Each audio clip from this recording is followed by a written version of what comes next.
Imagine करो, आप सिर्फ 13 साल के हो।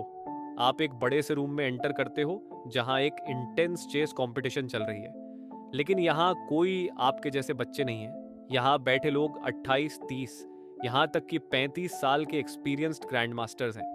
ऐसे लोग जिन्होंने अपनी पूरी जिंदगी चेस को डेडिकेट कर दी है। वो सिर्फ चेस खेलते नहीं, चेस को जीते हैं। कई प्लेयर्स ने 5 साल की उम्र से खेलना शुरू किया था, और तब से आज तक शायद ही कोई दिन ऐसा गया हो जब उनके दिमाग में चेस ना रही हो। वो इतनी गहराई से सोचते हैं कि अपने दिमाग में अगली 20 मूव्स तक इमेजिन कर सकते हैं।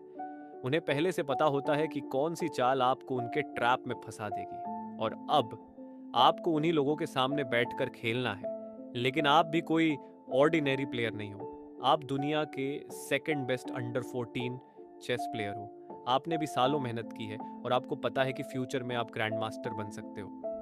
वर्स्ट केस भी हुआ तो भी आप दुनिया के टॉप 50 प्लेयर्स में रहोगे। यानी किसी भी एंगल से देखा जाए, आप ऑलरेडी एक्स्ट्रॉर्डिनरी हो। अब गेम शुरू होती है। सामने बैठे हैं एक्स डेनिश चैंपियन। कोई टाइम लिमिट नहीं है, इसलिए गेम घंटों तक चलती रहती है। 1 घंटा, 2 घंटे, 5 घंटे, और देखते ही देखते 10 घंटे बीत जाते हैं। आपका दिमाग थक चुका है, शरीर जवाब देने लगा है, और गेम एक ऐसे एंडिंग तक पहुंच जाती है जहां ड्रॉ होने की पूरी पॉसिबिलिटी है। लेकिन आपका ओपोनेंट हार मानने को तैयार नहीं है। आखिर में वो एक ट्रिक खेलता है और आपकी क्वीन खतरे में आ जाती है। उसी मोमेंट पर आपके पास एक ब्रिलियंट मूव थी। अगर आप अपनी क्वीन सैक्रिफाइस कर देते तो आप जीत सकते थे, लेकिन थकान इतनी ज्यादा थी कि आपने हार मान ली। आपने रिजाइन कर दिया।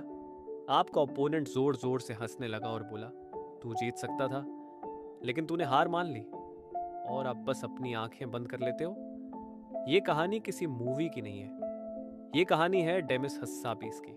और उस दिन 1988 में उन्होंने खुद से एक सवाल पूछा, क्या ह्यूमन इंटेलिजेंस का बेस्ट यूज यही है? इस रूम में इतने इंटेलिजेंट लोग बैठे थे। अगर यही लोग चेस की बजाय साइंस या मेडिसिन में अपना दिमाग लगाते तो शायद कैंसर जैसी बीमारियों का क्योर खोज सकते थे। उसी दिन डेमेज ने डिसाइड किया कि अब वो सिर्फ चेस नहीं खेलेंगे, वो ये समझने की कोशिश करेंगे कि इंसान सोचता कैसे है, और फिर ऐसी टीम बनाएंगे जो दुनिया के लिए कुछ मीनिंगफुल करे। और एग्जैक्टली 30 साल बाद उन्हें नोबेल प्राइज मिला, चेस में नहीं, केमिस्ट्री में। उन्होंने वो प्रॉब्लम सॉल्व की जिसे पूरी दुनिया 1960 से सॉल्व करने की कोशिश कर रही थी। Demis, we're looking forward to your Nobel lecture, and please join me in welcoming Dr. Hassabis.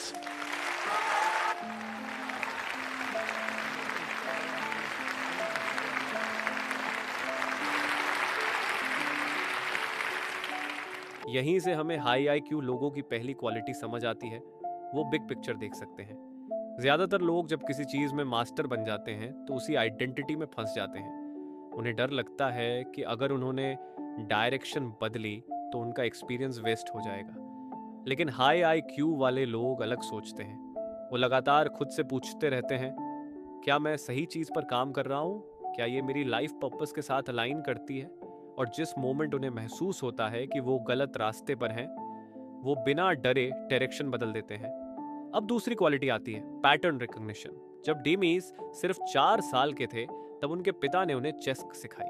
कौन सा पीस कैसे मूव करता है, बेसिक रूल्स, सिंपल चीजें। लेकिन फिर उनकी मुलाकात एक लोकल चेस प्लेयर से हुई। वो कोई वर्ल्ड चैंपियन नहीं था, बस एक नॉर्मल क्लब प्लेयर था। उसने 4 साल के डेमिस को बार बार हराया, हर दिन, हर गेम में। और यही वो जगह थी जहां डेमिस बाकी बच्चों से अलग निकले।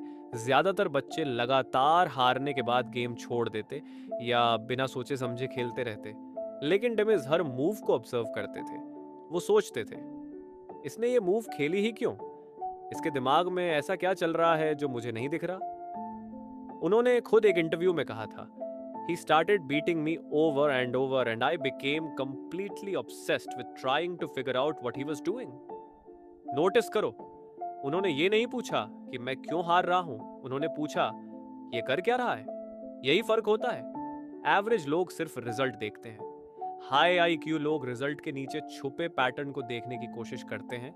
और यही हैबिट आगे चलकर डेमिस को दुनिया का second best under 14 chess player बनाती है। फिर कई साल बाद इसी पैटर्न रिकॉग्निशन ने उन्हें एक एआई सिस्टम बनाने में मदद की, अल्फागो। उस एआई ने दुनिया के ग्रेटेस्ट गो चैंपियन को हराया।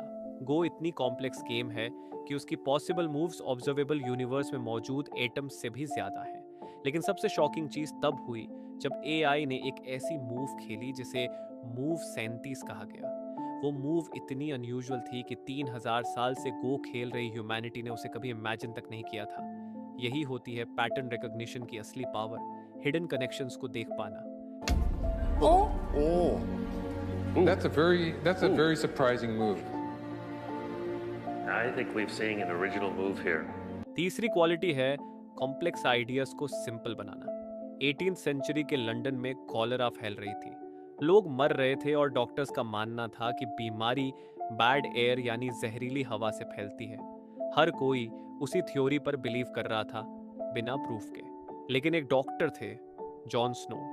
उन्होंने सोचा अगर हवा रिस्पॉन्सिबल होती तो बीमारी पूरे लंदन में फैलनी चाहिए थी, सिर्फ एक मोहल्ले में क्यों। इसलिए उन्होंने एक मैप बनाया, हर मौत को एक डॉट से मार्क किया। जब सारे डॉट्स मैप पर आए तो एक क्लियर पैटर्न सामने आया। लगभग सारी मौतें ब्रॉड स्ट्रीट के एक वाटर पंप के आसपास थी। जॉन स्नो सिटी काउंसिल के पास गए। उन्होंने कोई इमोशनल स्पीच नहीं दी, बस डेटा दिखाया और कहा पंप बंद कर दो। जैसे ही पंप बंद हुआ मौतें रुक गईं। यहीं पर आती है एक और इम्पॉर्टेंट स्किल, इंफॉर्मेशन को सिंपल तरीके से कम्युनिकेट करना। बाबरा मिंटो ने नोटिस किया कि उनकी रिपोर्ट्स पढ़ने के बाद भी लोग कंफ्यूज्ड रहते थे।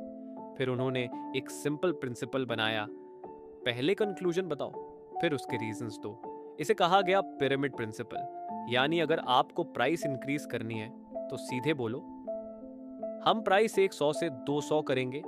इसके 3 रीजंस हैं, बस क्लियर कम्युनिकेशन। हाई आईक्यू लोग सिर्फ इंटेलिजेंट नहीं होते, वो कॉम्प्लिकेटेड चीजों को इतना सिंपल बना देते हैं कि कोई भी समझ सके। और आखिरी क्वालिटी, डिटेल्स में जाना। एक दिन जॉर्ज डे मेस्ट्राल अपने कुत्ते के साथ जंगल से लौट रहे थे। घर पहुंचकर उन्होंने देखा कि उनके जैकेट और कुत्ते के फर पर छोटे छोटे कांटे चिपके हुए हैं। कोई नॉर्मल इंसान उन्हें हटाकर भूल जाता, लेकिन जॉर्ज के दिमाग में एक सवाल अटक गया, ये चीज इतनी टाइटली चिपकती कैसे है। अगले दिन उन्होंने उन कांटों को माइक्रोस्कोप के नीचे रखा। तब उन्हें दिखा कि हर कांटे पर टाइनी हुक्स थे, बिल्कुल मछली पकड़ने वाले हुक की तरह। उसी ऑब्जर्वेशन ने उन्हें इंस्पायर्ड किया एक नए इन्वेंशन के लिए। उन्होंने एक ऐसा फैब्रिक बनाया जिसकी एक साइड पर हुक्स थे और दूसरी साइड पर लूप्स। जब दोनों मिलते तो चिपक जाते और जब खींचते तो अलग हो जाते। 10 साल की मेहनत के बाद 1955 में इस इन्वेंशन को पेटेंट मिला। आज पूरी दुनिया उसे वेलक्रो के नाम से जानती है।